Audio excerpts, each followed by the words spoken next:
André, vamos falar um pouco do seu mais recente trabalho, que é o Terra de Casas Vazias, que é um livro sobre relações humanas, né? Quer dizer, basicamente você narra ali, basicamente a vivência de três casais que terminam se confluindo, né? Quer dizer, como é que surge a ideia desse livro, como é que é? Então, em 2009, eu passei alguns meses em Jerusalém. E a razão dessa minha viagem foi que eu tive um período difícil na minha vida particular e precisava me recompor. E daí eu consegui viabilizar essa viagem e fiquei alguns meses lá vivendo em Israel. E, fatalmente, eu acabei tendo algumas ideias que poderiam frutificar como narrativas. Já fazia algum tempo que eu tinha terminado o meu livro anterior e estava naquele processo de buscar alguma história que me ocorresse, que valesse a pena para mim ser contada. E estando lá, isso acabou se refletindo, né? Porque como eu estava lá para me recompor, as histórias que me ocorriam, todas tinham a ver com isso, né? Eram de personagens que tinham passado por alguma, ou estavam passando por alguma experiência traumática ou difícil e que, de alguma maneira, buscavam, né, esse tatear, né, em direção a si próprio e em direção ao outro também. E, em função disso, as histórias que foram surgiram várias histórias na minha cabeça e eu percebi que eu teria, então, de estruturar um romance, como se diz, um romance com várias histórias paralelas, né, que em algum momento convergissem. E basicamente foi assim que surgiu a ideia, né? E pela primeira vez, pelo menos do que eu conheço de sua obra, você está usando Brasília como cenário, embora os personagens ainda voltem a Silvânia, né? Mas Brasília me parece que é o cenário primordial do romance, né? Quer dizer, como é que está isso também? Como é que foi essa eleição da cidade como parte ficcional? Eu vivi em Brasília por 3 anos, no final da década de 90 até o começo da década passada. E eu gosto muito da cidade, eu sempre me senti muito bem lá em Brasília. Meu irmão vive lá, acho que agora há 25 anos, talvez. Criou os filhos dele lá, então vou a Brasília com certa frequência ainda, menos do que eu gostaria, mas a cidade sempre me atraiu muito e até então nunca tinha me ocorrido nenhuma ideia mesmo que eu pudesse situar lá. Porque não basta só isso, vou situar essa história em Brasília e pronto, não, mas alguma coisa tem que ter a ver com a cidade, né?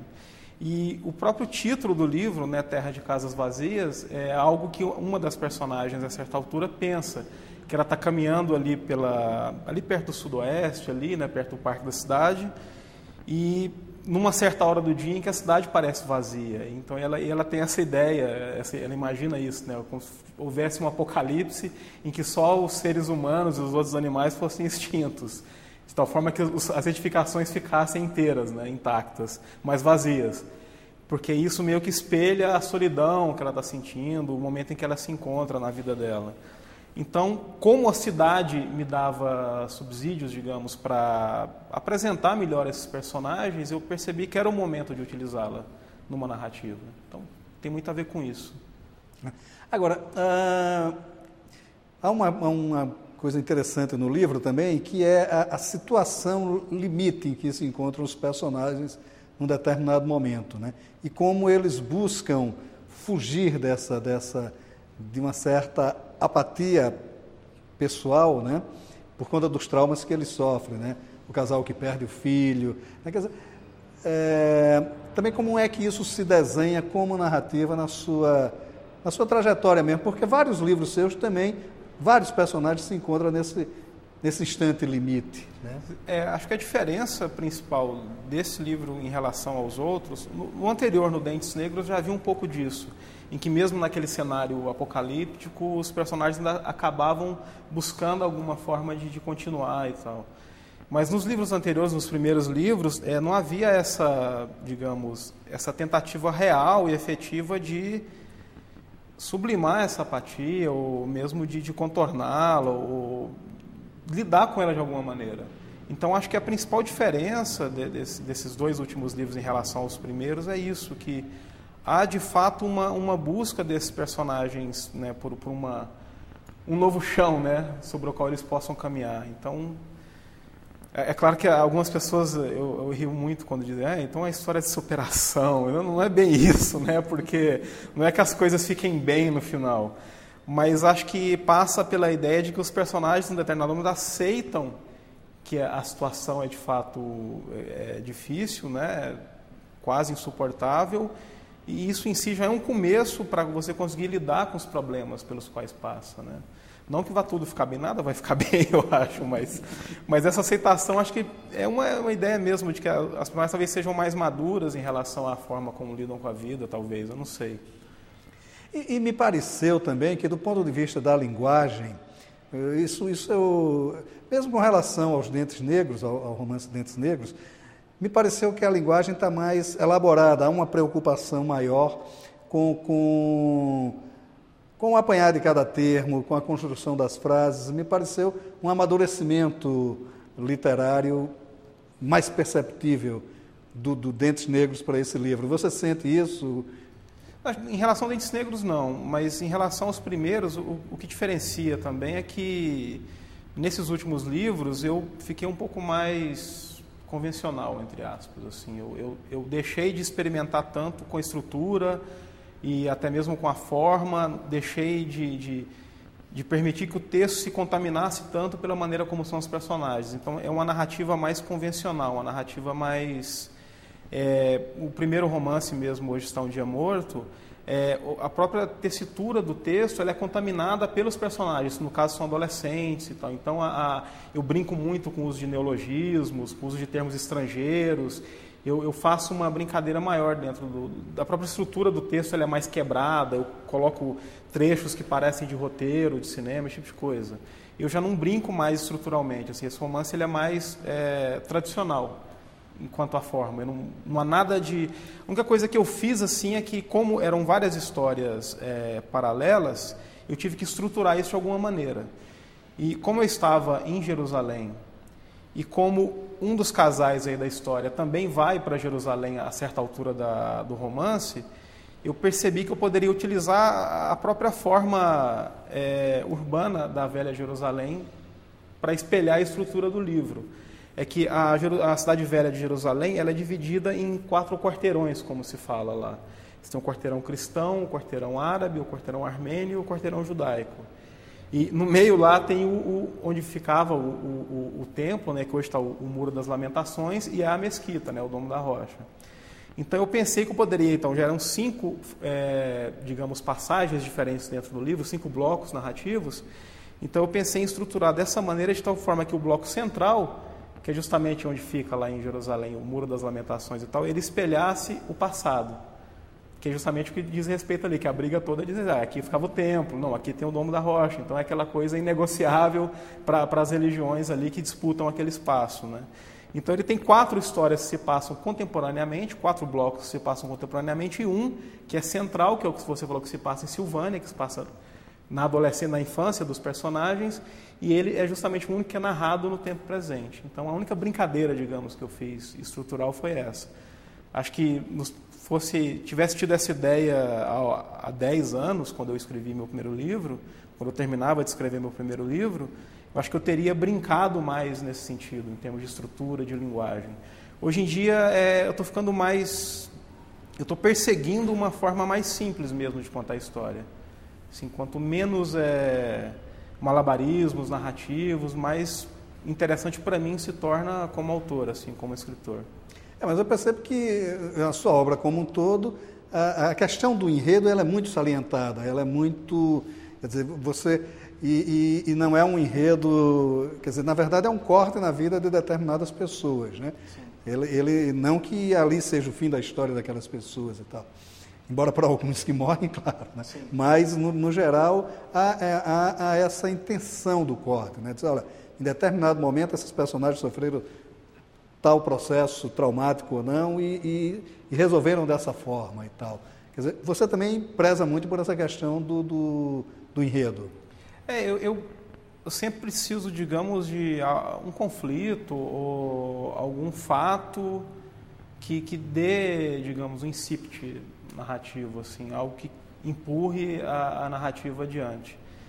Porque se fosse, por exemplo, se eu fosse um romancista ainda do século XIX, talvez, haveria aquela preocupação em traçar um painel maior e perseguir esses personagens por mais tempo, e o conflito se daria lá para o segundo terço do livro, digamos, o conflito principal, né, para chegar ao clímax, né?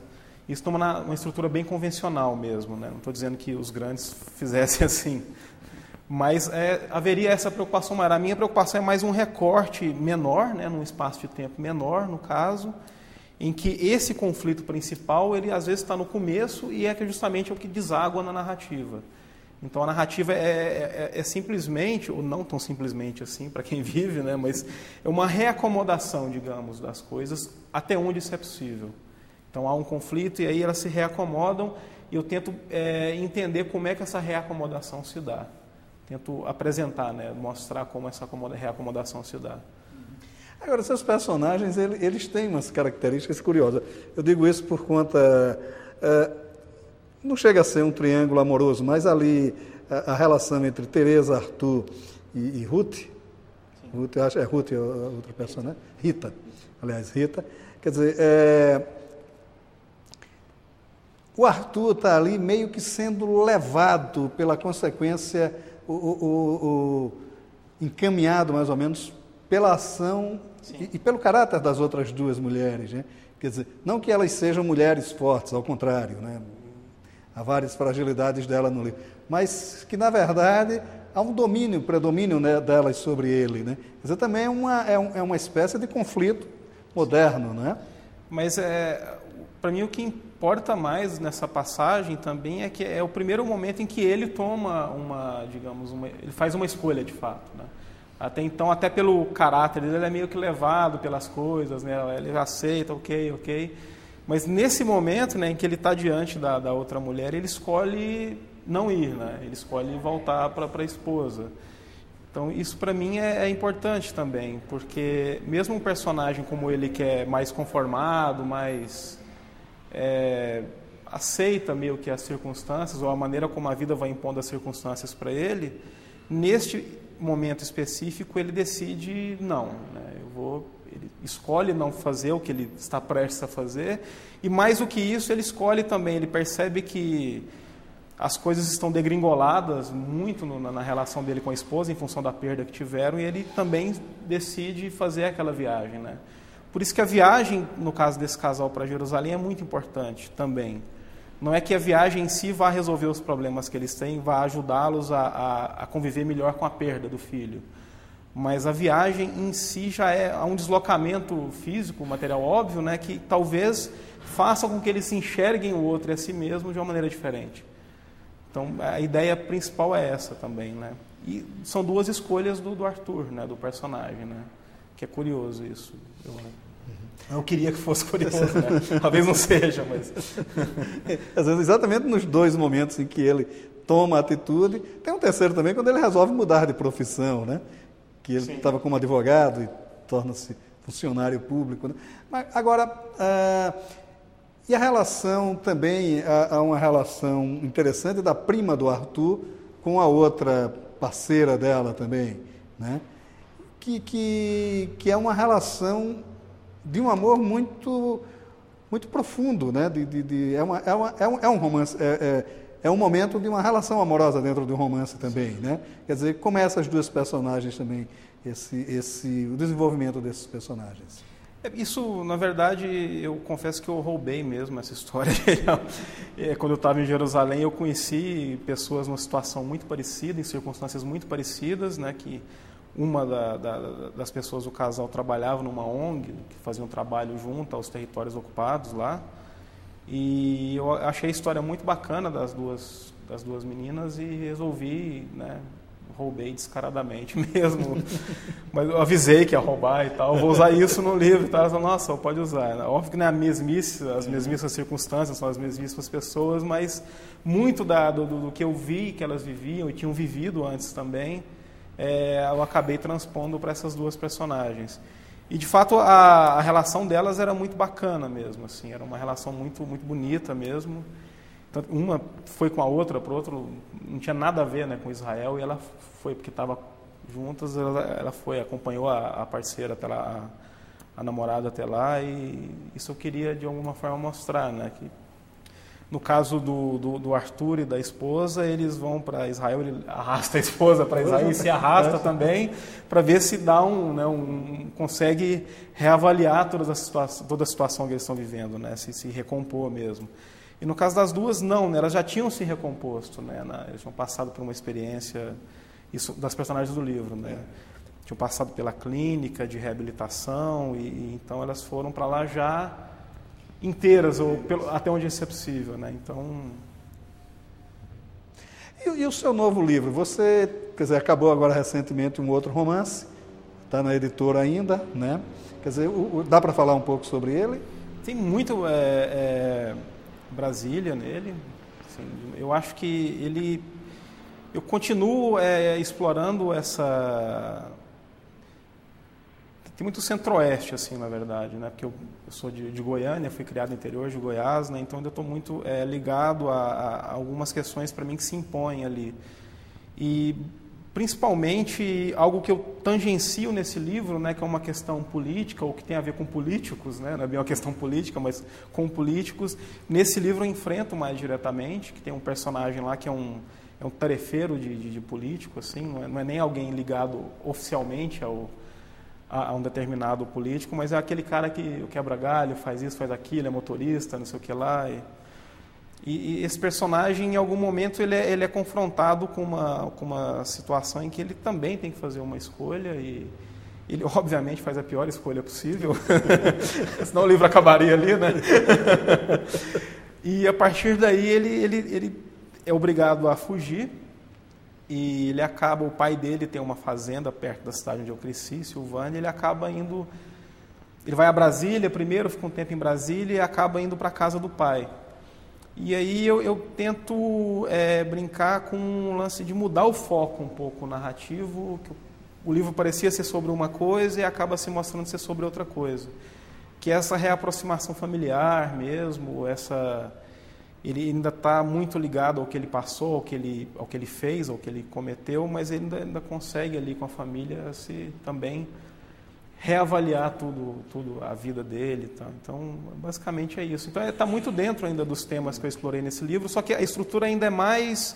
Aí eu ainda tenho esses 5 blocos narrativos muito claros, são muitas histórias paralelas, ainda brinquei com a estrutura, como eu te falei. Agora, esse novo romance, ele já é mais tem um protagonista específico e ele é menos fragmentado até. É mais linear. Exatamente. Maravilha. André, obrigado. Eu que agradeço. Sua participação aqui no Leituras. Sempre um prazer aí. Obrigado. Maravilha.